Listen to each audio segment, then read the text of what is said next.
क्रिस्त में मेरे प्यारे भाइयों तथा बहनों, आज के सुसमाचार में फिर एक बार प्रभु उन्हीं वचनों को दोहराते हैं।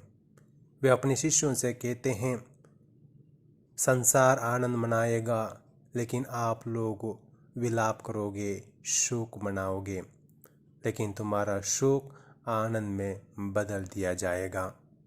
प्यारे भाइयों तथा बहनों, इस वचन के माध्यम से प्रभु यीशु हमें विभिन्न संदेश देते हैं। सबसे पहला है, दुख जीवन का हिस्सा है।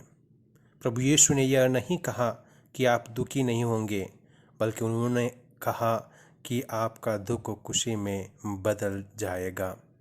जीवन सुख और दुख दोनों का मिश्रण है, इसलिए हमें उन्हें स्वीकार करना चाहिए। दूसरा पाठ हमें मिलता है कि दुख क्षण भंगुर है। प्रभु ने नहीं कहा कि आप हमेशा दुखी रहेंगे, बल्कि उन्होंने कहा कि आपका दुख खुशी में बदल जाएगा। दुख भी स्थायी नहीं है, वैसा ही सुख भी है। तीसरा पाठ है, दुख अंतिम नहीं है।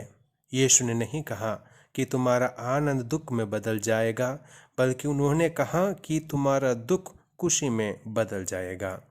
ईश्वर नहीं चाहते हैं कि हम दुखी हो, बल्कि वह चाहते हैं कि हम सुखी हो।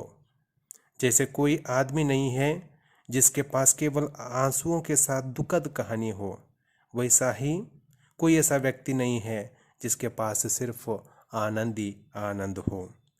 दुख की घड़ी में हमें ईश्वर को शाप नहीं देना चाहिए। खुशी के समय में हमें ईश्वर को नहीं भूलना चाहिए। इसके बजाय दुख के समय में हमें ईश्वर की इच्छा की तलाश करनी चाहिए। खुशी के समय में हमें ईश्वर के आशीर्वाद के लिए उन्हें धन्यवाद देना चाहिए। प्यारे भाई तथा बहनों, हमें यह नहीं भूलना चाहिए कि हमारे दुखों में हमारे पास एक ऐसा ईश्वर है जो हमें आनंद देता है, और हमारे आनंद के समय में हमारे पास एक ऐसा ईश्वर है जो हमारे साथ आनंदित होता है। सुख या दुख में मनुष्य ही बदलता है, ईश्वर कभी नहीं बदलता। तो आइए हम हमारे जीवन में पाए हुए खुशी के अवसरों के लिए प्रभु को धन्यवाद दें और दुखों के अवसरों को सहर्ष स्वीकार करने के लिए प्रभु से बल मांगे। आमीन।